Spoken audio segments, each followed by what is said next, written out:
sooner or later coming into and running head first into you will be a person or a thing called trouble. You can be male or female.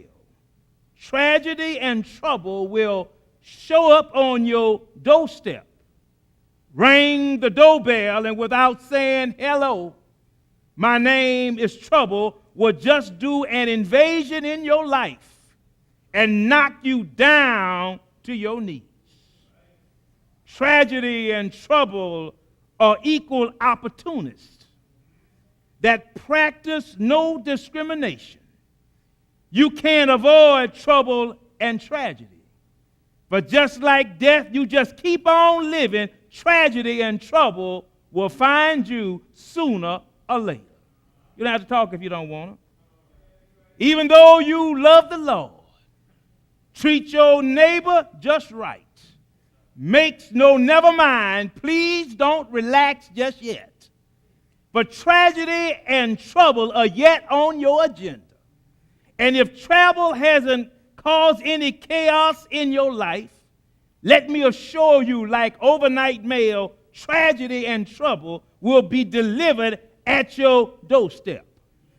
If it doesn't show up tonight, trouble and tragedy will show up in the morning. Nowhere in biblical history is this portrayed better than in the book of Job. We all know the story. But is it all right if I do a remix of the story? Because as I look at the text and observe the geographical area, we discover Job has created an oasis or a resort area in the midst of a deadly desert denial. Woo. The first thing we discover about Job, he is a man of high moral standards and religious standards. The King James Version said Job was perfect. The NIV says Job was blameless. But both are bad translations. For in the Hebrew, the word actually means that Job had a balanced life, both physically and spiritually. What did he have, everybody? He had a balanced life. Job feared God. However, Job was not terrified or intimidated by God. Job had a sense of knowing and understanding who God really was. Job held himself accountable to God. Job had a faith that began with the almightiness and power of God, which tells me what Job had in respect to who and what God is. This is also a challenge for us, brothers and sisters, to understand God on a daily basis. In that Job not only obeyed God and loved God, but he also reverenced God. It's a sad day to understand that when we come into God's presence, that we have yet still to learn how to reverence God. The reason why we seem to have the problem that Job didn't have is because too many of us think about God only when it is convenient, or there is a tragedy, a crisis, or a problem in our lives which we cannot seem to solve or answer for ourselves. Now, I know I'm right. Most of us don't pay any attention to God day by day or hour by hour. Many of us think of God as the great sugar daddy in the sky. Woo. Many of us think of God as if there is a picture, and what we say, many of us are philosophical believers in God. But we are really functional and practicing atheists or non-believers in God. I need to say that word again because y'all didn't catch it. Many of us are philosophical believers in God. But we are really functional and practicing atheists or non-believers in God. But if we believed in God, we would talk to God first and talk to man next. Y'all don't have to say anything in here. Then we find we believe in our minds. Isn't that this good? We believe in our minds that God will and can make a way out of no way. but we live it in a different way in our lives. Do I need to say it again? We believe in our minds that God will and can make a way out of no way, but we live it in a different way in our lives. Go on, tap your neighbor and say, I know that's right. We function as though we have it all under control, as though we are the masters of our own destiny and the captain of our own ship. We want to run our own lives, go our own way, do our own thing, and be our own God. We do not reverence God in our budgets, in our bills, in our calendars, nor in the way we even treat each other. Say ouch. But not so with Job. Job was balanced. Job was upright. Job regarded God and faithfully turned away from that which was evil. Job did not flirt with sin. Job did not stand on the outskirts of sin like some of us to ultimately fall into the abyss of sin and never, ever recover. Job was married and the father of 7 tall sons and 3 gorgeous daughters who had it going on. Job had wealth. Job knew how to take care of his family. He raised them, educated them, and most importantly, he taught them how to fear God. Job had oil deposits on his land, diamonds in the foothills of his mountains. Job had money. Break it down, Benjamins, break it down. Job had loot. Break it down. Dollar bills. Job had 7,000 sheep and 3,000 camels and 500 oxen and 500 donkeys and servants. Job had bank, and bank. Job had giraffe money. Job is one of my heroes because even though he occupied a powerful and privileged place in this ancient society, Job still had enough integrity to recognize the humanity and affirm the equality and respect the dignity of even the homeless man in the street. How many of us snub our noses at homeless people in the street? But the text says Job prayed. Look at the text. The text says Job prayed for the world, sacrificed and prays for his children. The text says on a daily basis. He prayed when there was no trouble. Job fortified himself in faith, so it should be no surprise that Job's name should come up in heaven. Can I act like Mavis Staples and take you there? Because one day in the majestic courts of glory, when the entire assembly of dignitaries were present, someone showed up. Look at the text. The text says Satan showed up. That negative person steps up, no joy in his mouth, no praise in his mouth, but he had been kicked out of heaven. Satan has a sinister way of looking at life, and according to his way of thinking, there was nothing pure, honorable, or righteous in all the earth. According to Satan, there was not a shred of holiness and obedience to that standard of dictatorship which God himself had put in place. And I thought you ought to know that's what the devil thinks about each and every one of us. The devil wants to get into your mind and make you completely unaware of the blessings that you have already received. Too many of us are talking about what we don't have. The devil wants you to focus on what you can't have and what you can't do, who is against you, how many problems you have, and how many things have gone wrong in your life. And yet, here's God blessing you every day, waking your hips up every morning, filling your lives with security, hope, opportunities, possibilities, and a higher plane. But the enemy wants us only to see the negative things. Wants you to see the petty people, contrary circumstances, hurtful situations, and things that have happened in your life, which have scarred and almost destroyed your self-worth, about who you are and whose you are. And that's why so many of us walk around here with our head down. The devil wants you to always keep your head down. Don't think you are somebody, but God made you somebody. Y'all don't have to talk if you don't want to.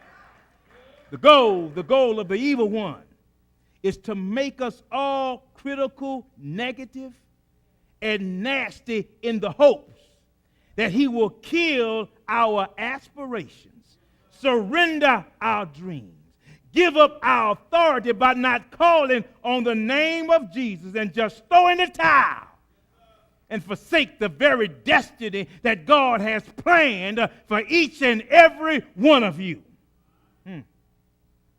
Listen at this. I want you to understand. The enemy will even come to church with you. He will sit down next to you and whisper in your ear. Go on, bump your neighbor and say, I know you're right. Come on, bump your neighbor and say, I know you're right. The devil will try to get you to listen to all the mistakes folk make at church. He will cause you to be critical about everything that's said, every activity, and get you so focused on what they are wearing and not wearing, what you think they should be doing, even though your hip's not doing anything. And then after distracting you at church, the enemy will follow you at home. You do know that some folk go home after lifting up holy hands, after carrying their Bibles just right. They're playing the holier-than-thou game, go home and don't do anything but fuss and raise mess at home. Look at the devil. Look at the devil showing up in the midst of divine personalities. He was definitely out of place, like a bird at a cat's convention. He was definitely out of place, like Sarah Palin at an Obama rally. He was definitely out of place, like the only chicken at a barbecue pit. He was out of place. Can I get a witness in here? He was out of place.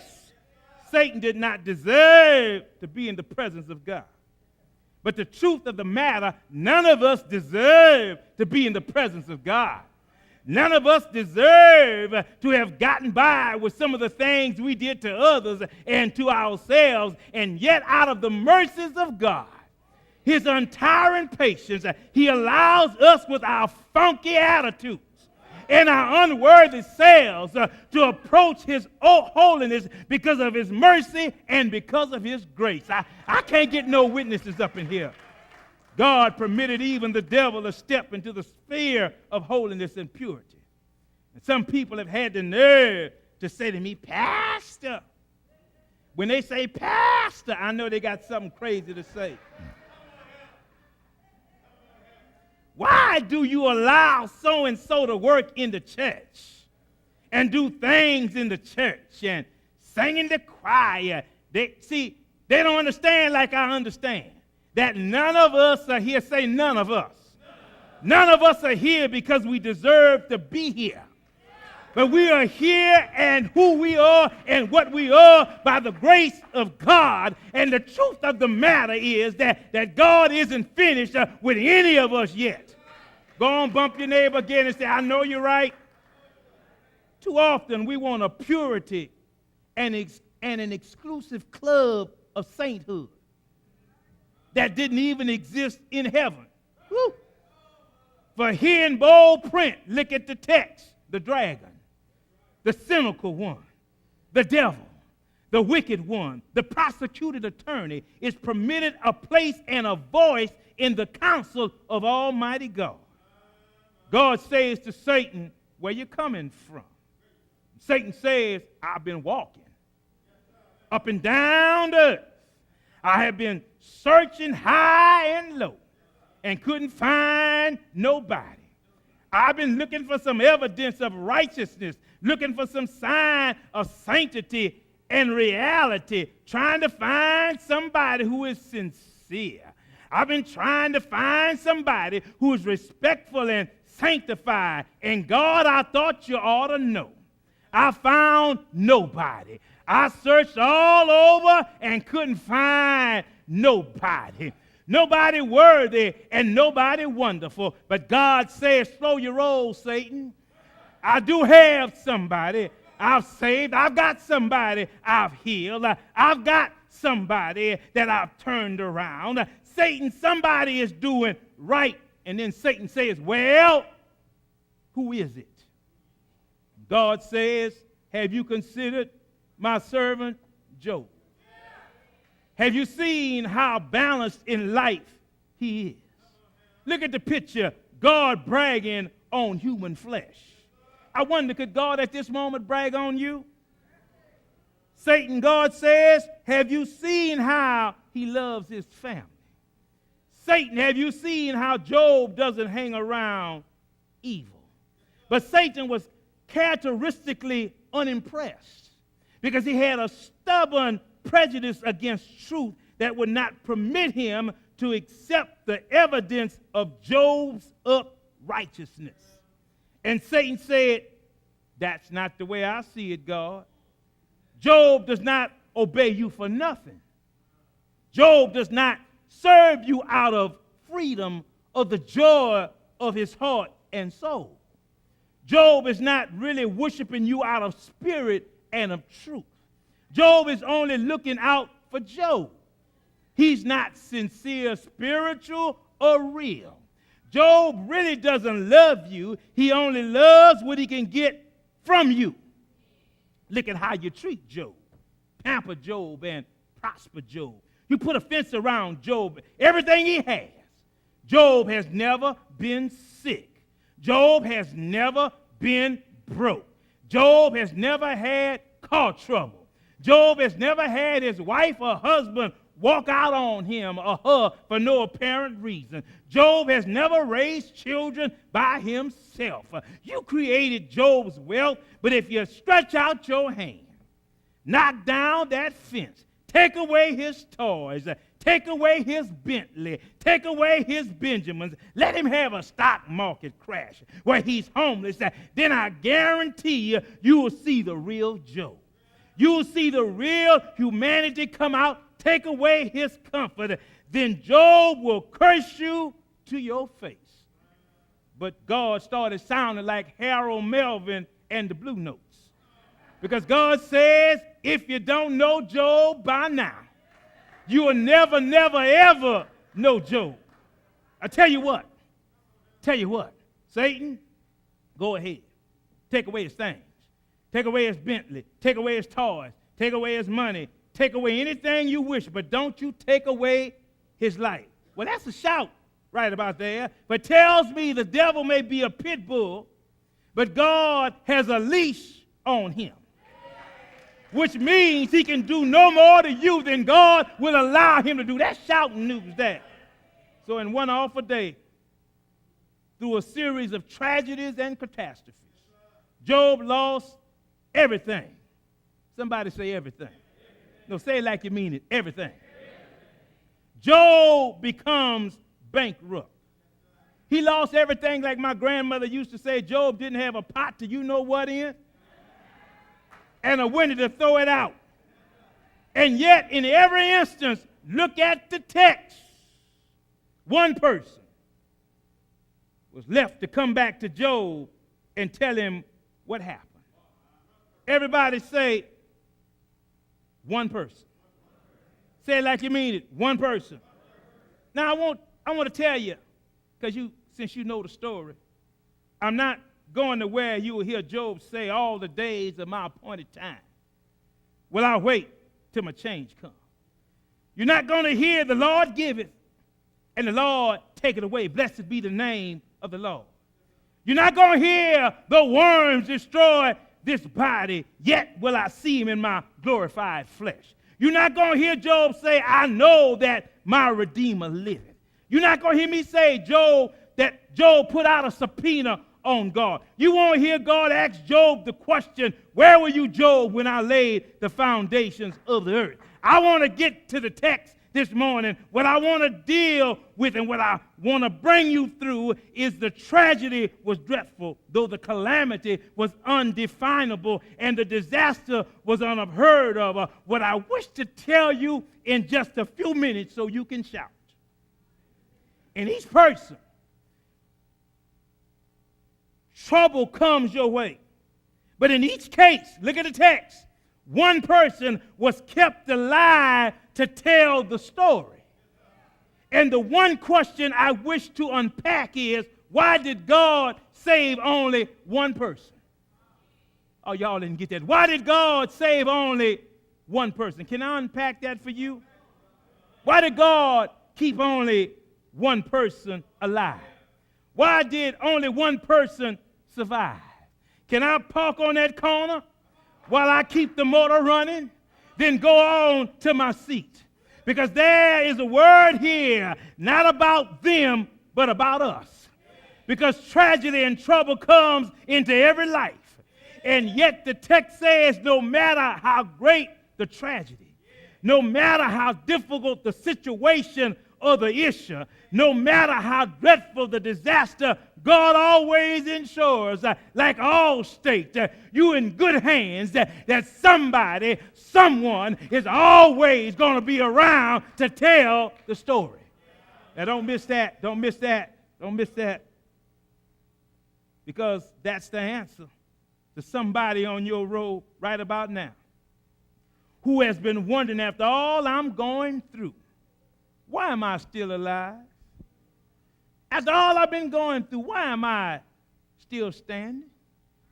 Why did I make it when so many of my friends have been knocked down to their knees?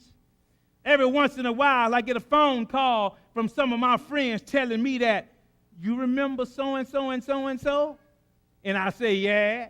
And guess what they say? Well, he died today. Oh, y'all don't have to talk if you don't. Fess up. Fess up. Every last one of us had bad files in our lives. And if justice had been done, it could you be in jail. It could you be dead. It could have been you with an overdose. It could have been you in the wrong place. It could be you dying because you had too much liquor with your drinking buddies. With all the things, think about it, with all the things you did in the dark, you've been praying they never come to light.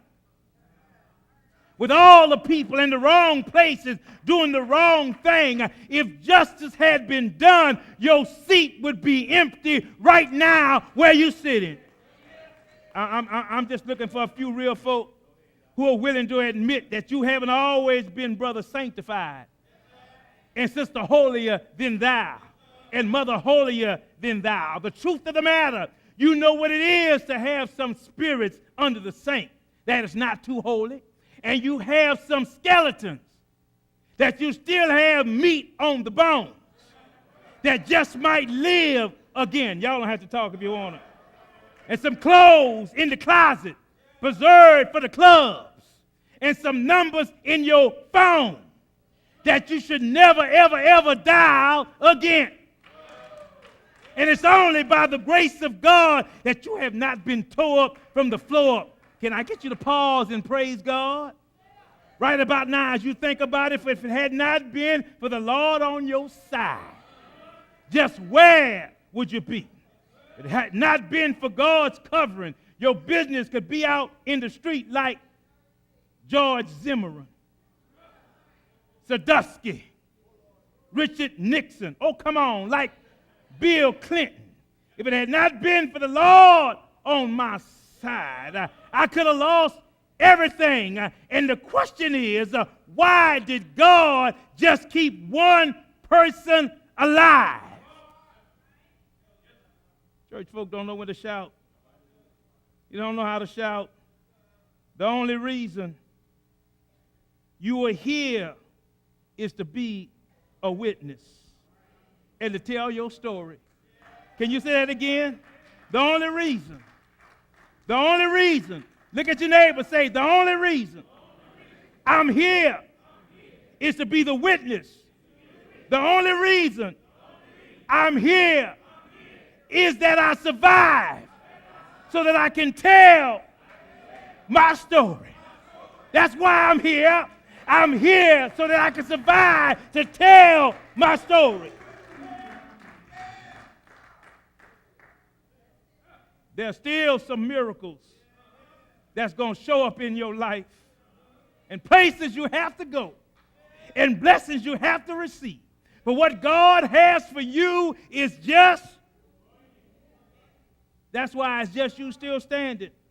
There's still some enemies. Hear me good. I'm a testimony. There's still some enemies you will defeat. But that is not the reason God has kept you. He has kept you so you can be a witness for him. Is it all right if I cut and paste my testimony right about now? I'm a witness to the glory of God. Is anybody in here who can stand and say, I'm a witness to the love of God? Is there anybody in here who can stand and say, I'm a witness to the majesty of God? Is there anybody in here who can stand on your feet and say, I'm a witness to the goodness of God? I'm a witness to the power of God. I'm a witness to the mercy of God. I'm a witness that God can take my enemies and turn things around and make them a footstool for me. I'm a witness. Y'all can sit down now. Just sit on down. My final thought in the text is, what story should you tell? Now, I want you to understand, God sometimes wants to bless you. Let me get around here so y'all can catch, because y'all haven't caught it yet. God sometimes wants to bless you. He'll open the door, and you don't have enough sense to walk through the door. So what God does is he holds the door until you say by faith, I'm going to walk. Y'all still didn't get that shout. I'm going to say it one more time. God says what's for you is for you. And God intends to give it to you. So what God does when he gets you to a certain position in your life, he opens the door. And he sees as to whether or not you're going to walk through the door. But because God knows everything, that's what I love about God. God knows everything. He's going to hold the door until you get the faith through him to walk through the door, because that's my child. Ooh. Listen, whatever else you say in your story, you should say God is still in charge. Come on, testify. Say it again. God is still in charge. God has his hands on you. Because I must remind you now that no weapon formed against you shall what? You cannot always trace God's hand. But you must learn to trust God. Because he may not be there when you want him, but he's right on time. Jesus, keep me near the cross. As I close,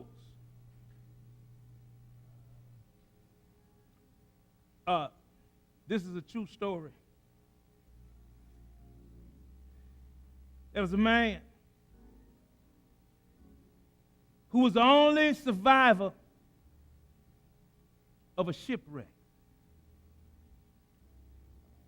And he was washed up on a beach all by himself.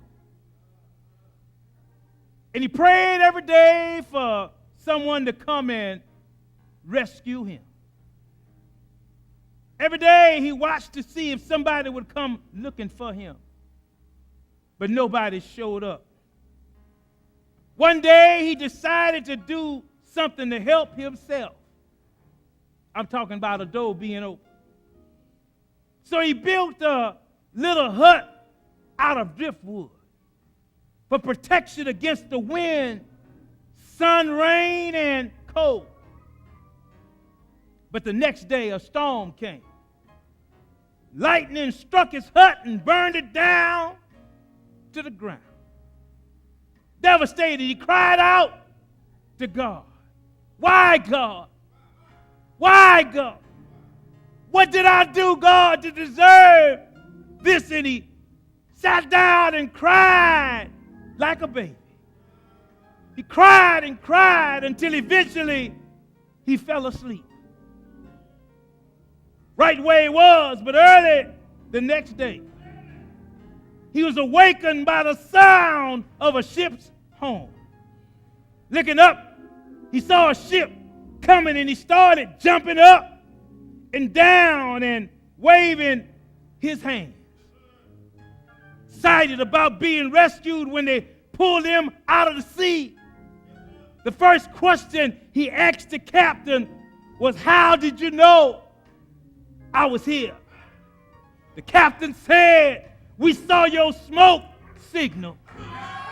Now don't miss your shout right about here, because sometimes God has to burn your stuff down in order to build you up. Sometimes God has to wreck you so he can rescue you. And that's why you got to learn how to trust him. Trust him in the morning, and trust him in the daytime, and trust him in the evening. Is there anybody in here who want to trust God? If you want to trust God, can I get you to stand on your feet and wave your hands and say, "Trust him. Trust him. Trust him. Whatever happens in my life, I'm going to trust him. I'm going to trust him. I'm going to trust him. I'm going to trust him." Jesus, keep me near the cross.